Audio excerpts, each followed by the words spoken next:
त्याला काही तुम्ही ॲबनॉर्मल समजू नका किंवा त्याला काही आजार समजू नका किंवा आपलं म्हणजे प्रेमाचा जो अँगल असतो तो थोडा कमी होऊन जातो. स्त्रियांना मल्टिपल ऑर्गॅझम मिळण्याचे चान्सेस खूप जास्त असतात आणि त्यालाच आपण रिफ्रॅक्टरी पिरियड म्हणतो, जो की पुरुषामध्ये 24 तासाचा असतो. आणि ते प्रोलॅक्टिन लेवल वाढून गेल्यानंतर काय होतं की आपली इच्छा कमी होऊन जाते. तर मला वाटतं आपण मल्टिपल ऑर्गॅझम पण आपण देऊ शकतो. मित्रांनो, आपल्या लैंगिक आयुष्यामध्ये काही काही गोष्टी खूप नैसर्गिक असतात. तुम्हाला माहीत आहे का की स्त्रियांना मल्टिपल ऑर्गॅझम मिळण्याचे चान्सेस खूप जास्त असतात आणि पुरुषांना एक वेळ डिस्चार्ज झाल्यानंतर, एक वेळ ऑर्गॅझम मिळाल्यानंतर त्यांना दुसरी वेळ करण्याची इच्छा होत नाही. त्याचं काय कारण आहे आणि त्याला आपण कसं इम्प्रूव्ह करू शकतो, त्याविषयी आज आपण थोडक्यात माहिती या व्हिडिओद्वारा नक्कीच घेऊया. मित्रांनो, मी doctor Umesh as a clinical sexologist म्हणून गेल्या 40 वर्षापासून मी सातत्याने तुम्हाला मार्गदर्शन करत आहे. खरोखर माझे मराठी व्हिडिओ तुम्हाला आवडत असतील तर नक्कीच माझ्या मराठी चॅनलला सबस्क्राईब करा आणि जास्तीत जास्त आपल्या मराठी बांधवांना शेअर पण करा, जेणेकरून त्यांना पण माझ्या व्हिडिओचा काही ना काही बेनिफिट होऊ शकतो. तर आजचा जो आपला विषय आहे की हा खूप कॉमनली मित्रामध्ये म्हणा किंवा पेशंटकडून विचारणारा प्रश्न असतो की डॉक्टर साहेब, आम्हाला एक वेळ केल्यानंतर आम्हाला दुसरी वेळ करण्याची इच्छाच होत नाही आणि त्यालाच आपण रिफ्रॅक्टरी पिरियड म्हणतो, जो की पुरुषामध्ये 24 तासाचा असतो. आणि पार्टनर म्हणते की एक वेळ झाल्यानंतर पण तिला पुन्हा पुन्हा करावं वाटतं, असं का बरं? तर यालाच आपण समजून घेऊया.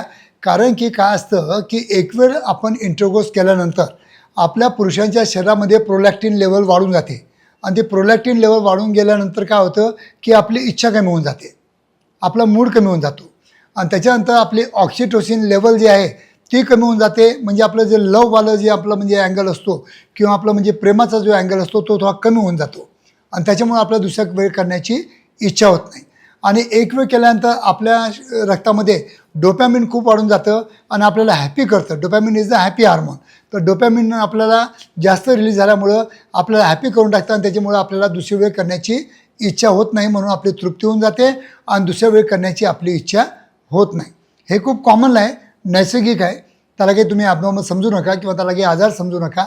याच्या उलट काय होतं, स्त्रियांमध्ये प्रोलॅक्टिन लेवल वाढते तर त्यांचं म्हणजे हळूहळू वाढते, तर त्याच्यामुळे त्यांची अजून करण्याची इच्छा असते. ऑक्सिटोसिन लेवल जी आहे ती पण स्त्रियांची कमी होते, त्याच्यामुळे त्यांची अजून करण्याची इच्छा होते. डोपामिन पण त्यांचा जो हार्मोन असतो हा पण त्यांच्या बॉडीमध्ये कमी होतो आणि त्याच्यामुळे त्यांना अजून करण्याची इच्छा होती. आणि हे नैसर्गिक आहे, निसर्गाची देण आहे, आजार नाही आहे. तर माझा सांगण्याचा उद्देश असा आहे की जरी तुम्ही एक वेळ जर प्रॉपर अँगलमध्ये, प्रॉपर पोझिशनमध्ये, प्रॉपर आपल्या पार्टनर जर सॅटिस्फॅक्शन देत असाल तर दुसरी वेळ विचार नाही केला तरी चालेल.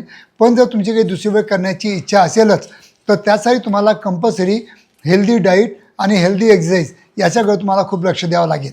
कारण की जितकं तुम्ही हेल्दी राहाल, जितकं तुमचं एज असेल किंवा जितकं तुम्ही चांगलं प्रॉपर एक्सरसाइज करून स्वतःला मेंटेन ठेवता आहे तेवढं जर तुम्ही केलं तर नक्कीच तुमच्या दुसऱ्या वेळ पण हे जे हार्मोन्स असतात हे अजून सिक्रेट होऊन तुमची दुसऱ्या वेळ पण इच्छा होऊ शकते. तर मित्रांनो, कारण की स्त्रियांना जर मल्टिपल ऑर्गॅझम तुम्हाला द्यायचं असेल तर मागच्या वेळेस तुम्हाला मी सांगितलं होतं की केव्हा जर तुमच्या समागमामधून तिचं सॅटिस्फॅक्शन झालं नसेल तर माझ्याकडे एक व्हायब्रेटिंग रिंग आहे. ती व्हायब्रेटिंग रिंग फक्त इन्सर्ट करून आणि व्हायब्रेट मोडवर ठेवून तुम्ही तिला मल्टिपल ऑर्गॅझम देऊ शकता. हे त्यासाठी पण एक व्हायब्रेटिंग रिंगचा मी व्हिडिओ बनवलेला आहे, तो नक्कीच बघा.